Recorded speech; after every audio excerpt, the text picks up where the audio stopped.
여러분 반갑습니다. 여러분의 멘탈 전도사 천만쌤입니다. 요즘 너무나 많이 떨어지는 것 같아요. 나스닥, S&P, 미국 주식들 많이 빠집니다. 주가. 특히 테크주들이 맥을 못 추고 있네요. 테크주들이 상당히 맥을 못 추고 있고 거의 뭐 폭락이라고 해나 모르겠다. 하여튼 막 거의 뭐 폭포수 같이 떨어지고 있습니다.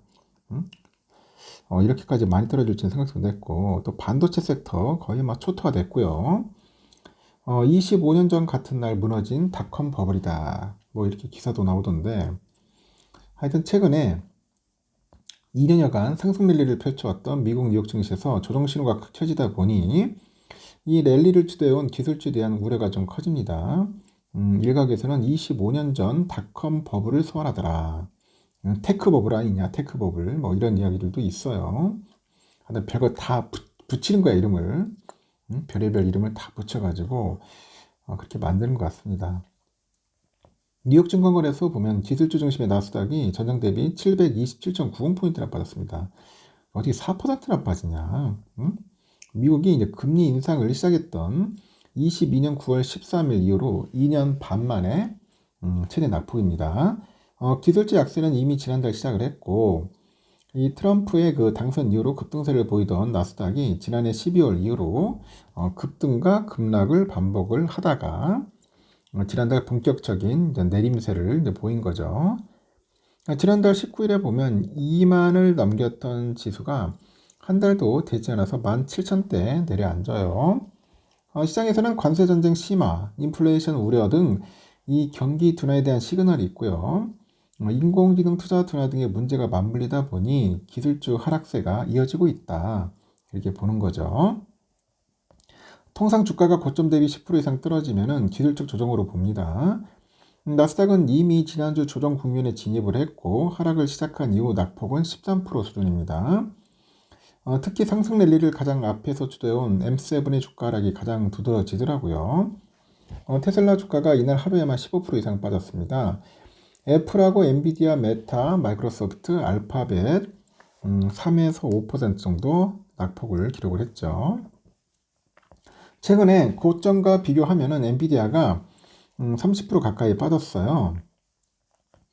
테슬라 주가는 반토막 났고, 공교롭게도 2000년 3월 10일 이 닷컴 열풍으로 급등했던 나스닥의 하락 전환이 시작된 날과 이날 대폭락이 동일한 날짜에 나타났네요. 당시 닷컴 열풍을 타고 5천을 넘었던 나스닥이 이날을 기점으로 하락 전환하고 1년 뒤에 2천선 아래까지 떨어집니다. 이후 1000에서 2000을 오가던 나스닥이 다시 상승세로 전환한 것은 10년이 지난 뒤였다. 이렇게 1998년에 시작된 닷컴 열풍이 3년 만에 막을 내린 것처럼 23년부터 시작된 빅테크 열풍도 막을 내리는 것 아니냐 이런 관측까지 있던데 23년 1월 만이었던 나스닥이 2년여 만에 2배 상승한 거죠.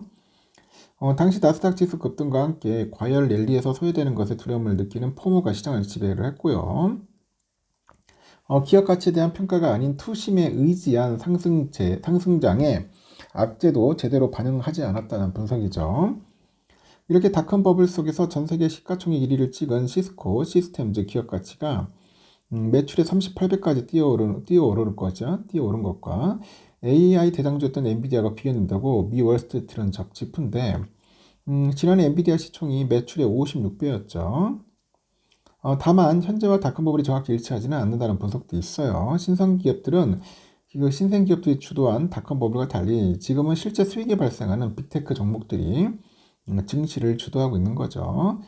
닷컴 버블 붕괴랑 2008년 금융위기 당시에 그 증시 붕괴를 예측했던 금융 전문 기자 짐 그랜트가 전형적인 버블의 모든 신호가 우리 앞에 있다면서도 패턴은 비슷한데 타이밍은 할 수 없다 이렇게 언급을 합니다.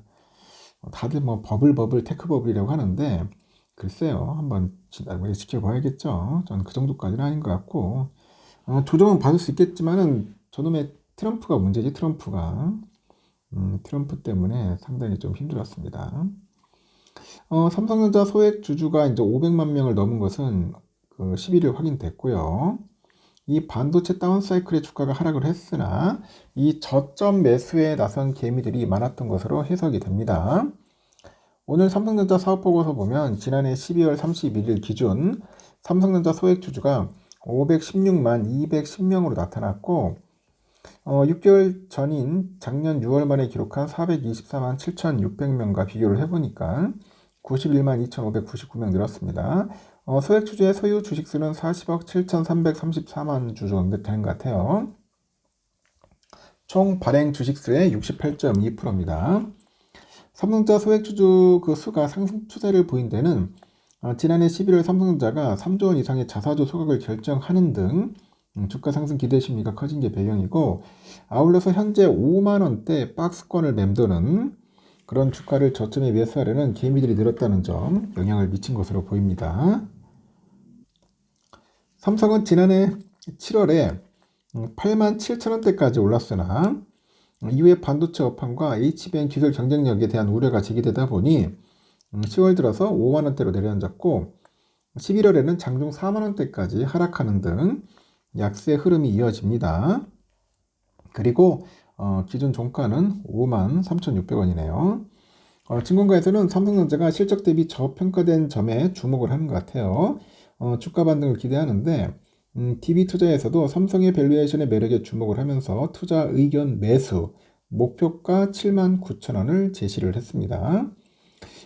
MX 스마트폰 신모델 출시 효과에도 불구하고 DS 실적 부진으로 올 1분기 전분기 대비 감익이 예상된다. 그러면서도 1분기 실적 저점 이후 B2C 고객사 메모리 재고 조정 마무리와 그런 견조한 서버 수요로 증익세가 전망이 되면서 밸류에이션 매력은 없다. 이렇게 이야기를 하는 것 같네요. 하여튼 별로 좋지는 않지만은 그래도 뭐 삼성전자 좀 올라줘야겠죠. 너무 좀 그렇습니다. 요즘 다 필이면 또 오를 때쯤 되니까 이게 뭔가 좀 꼬이네. 트럼프 때문에. 트럼프가 아니었더라면 차라리 바이든이었으면 참 좋았을 텐데 미국 사람들도 어떻게 저런 극우 세력을 뽑아가지고 저런 극우 인물을 뽑다 보니까 뭐 이지경 이 모양까지 옵니다. 이 모양까지 왔어요. 정치인이면은 좀 그래요. 좀 약간 포용력도 있고 배려심도 있고 리더십도 있고 그래야죠. 무조건 뭐 자기 나라만 잘 먹고 잘 살아야 한다는 식으로 저렇게 극우적인 행위를 해버리면은 어떻게 되는 겁니까? 그래서 뭐 요즘 이 전 세계가 이게 뭐 각자 플레이한다고 될 게 아니잖아요. 그래도 미국이라는 나라는 특수성이 있잖아. 맏형의 역할. 그리고 세계 보안관으로서 역할도 있고, 그런 그 리더, 어떻게 세계 최고의 리더 국가인데, 저런 인물이 나타나가지고, 양아치도 아니고 장사치는 것, 하여튼, 엉망으로 다 만들어버렸습니다. 완전 극우잖아. 뭐, 미국 사람들은 좋겠지, 뭐, 극우들한테는. 일단은 좀, 그런 부분이 좀 아쉬워요. 진짜 대통령은 대통령다워야 돼. 좀, 멋있어야 하잖아요. 하여튼 미국인을 넘어서 전 세계인으로부터 좀 추앙받고 좀 존경받는 그런 리더의 모습을 보이는데 뭐 빅하면 뭐 관세 가지고 미친놈처럼 여리 갔다 저리 갔다 하니 이게 뭐가 되겠냐는 거죠. 참 답답합니다. 미국 사람들도 보면 지들도 죽을 맛일 거야 지금. 괜히 저런 사람 뽑아가지고 나라 경제 파탄될 것도 아니고 결국은 뭐 관세 때리고 뭐 하다 보면 물가만 오르지 좋을 게 뭐가 있습니까? 서민들만 뒤지는 거야. 좀 안타까워요. 저 보면 미국도.